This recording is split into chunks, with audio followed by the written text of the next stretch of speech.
السلام علیکم ورحمۃ اللہ وبرکاتہ۔ امید کرتا ہوں دوستو آپ تمام حضرات خیریت سے ہوں گے۔ اللہ سے دعا ہے جہاں بھی آپ ہیں اللہ آپ کو خوشی اور سلامتی کے ساتھ محفوظ رکھے۔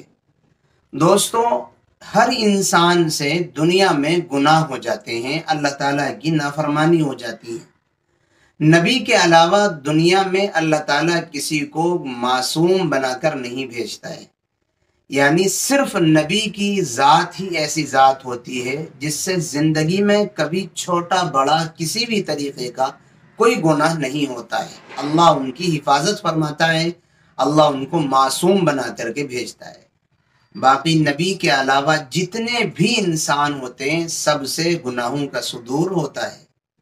جب گناہوں کا صدور ہوتا ہے تو پھر ان گناہوں کی توبہ بھی کرنی چاہیے، اور گناہوں کی توبہ اور استغفار کرنے کی احادیث میں بے انتہا فضائل ہیں۔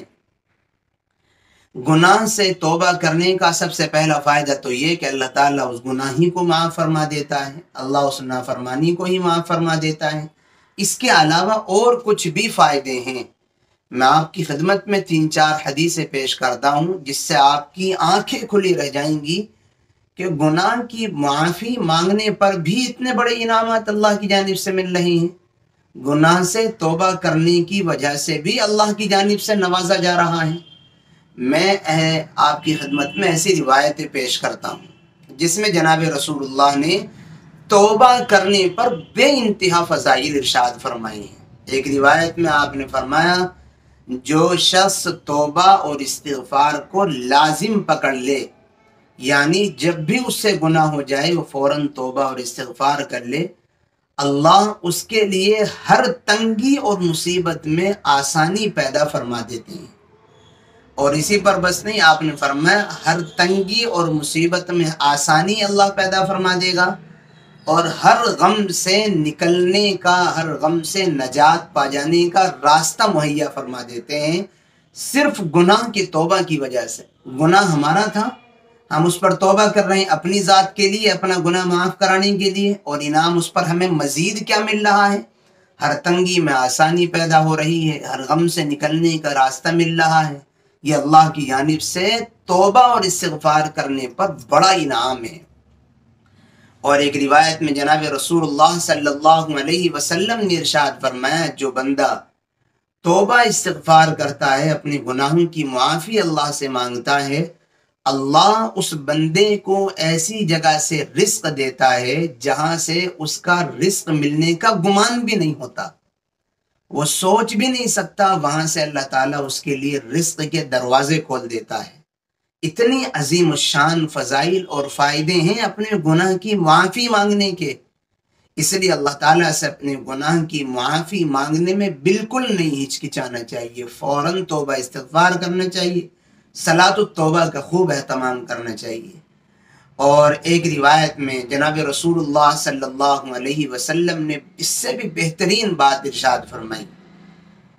آپ نے فرمایا کہ جو شخص قیامت کے روز اپنے نامہ اعمال میں توبہ استغفار بہت زیادہ لائے گا، اس کے لیے وہاں خوشخبری ہے۔ اب آپ اندازہ کر سکتے ہیں کیا خوشخبری ہوگی؟ یقیناً اس کے لیے یہی خوشخبری ہوگی کہ اس کو وہاں جنت کا ٹکٹ مل جائے گا، جنت میں داخل ہو جائے گا، اس کو جنت مل جائے گی، اور جہنم سے اس کو نجات مل جائے گی۔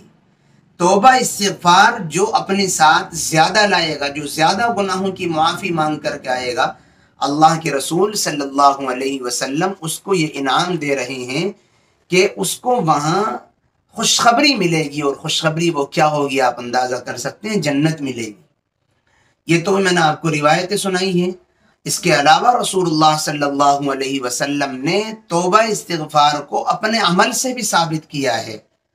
ایک روایت میں آپ نے فرمایا، لوگوں سے، صحابہ سے مخاطب کر کے، اے لوگوں، اللہ کے سامنے توبہ کیا کرو، استغفار کیا کرو، اس لیے کہ میں بھی دن میں 100 مرتبہ توبہ کرتا ہوں۔ جس کام کو نبی دن میں کر رہا ہو 100 مرتبہ، جبکہ انہوں نے کوئی گناہ نہیں کیا ہے، وہ پاک اور معصوم ہوتے ہیں، اس کے باوجود وہ توبہ دن میں 100 مرتبہ کر رہی ہیں، تو تو پھر ہمیں کرنے میں کیا شرم آ رہی ہے؟ ہمارے لیے تو یہ اعزاز اور شان کی بات ہے، اور ہمارے لیے شرم نہیں، ہمارے لیے فخر کی بات ہوگی کہ ہمیں کم سے کم اپنے گناہ کی توبہ کی توفیق تو ہو رہی ہے۔ اس لیے میرے بھائیوں اور بہنوں، جب بھی گناہ ہو فوراً پہلی فرصت میں اللہ سے معافی مانگیں، اس میں شرمانا نہیں چاہیے۔ اور معافی مانگنے کا طریقہ یہ کہ 2 رکعت صلاۃ التوبہ پڑھیں، استغفر اللہ ربی من کل ذنب واتوب الیہ بار بار پڑھیں، یا اللہ میرے جتنے بھی گناہ مجھ سے ہو رہے ہیں سب کو معاف فرما۔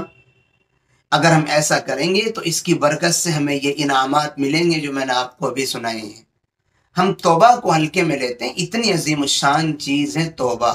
رسول اللہ جس کام کو معصوم ہونے کے باوجود ان سے کوئی گناہ نہیں ہوتا پھر بھی وہ 100 مرتبہ کر رہے ہیں، تو پھر ہمیں کتنی مرتبہ کرنا چاہیے جبکہ ہم روزانہ ہر قدم پر اللہ کی نافرمانی کرتے ہیں۔ امید کرتا ہوں میں آپ کو اپنی بات سمجھا پایا ہوں۔ دعاؤں کی درخواست ہے، پھر ملیں گے انشاءاللہ کسی نئی اور اچھی ویڈیو کے ساتھ۔ السلام علیکم ورحمۃ اللہ وبرکاتہ۔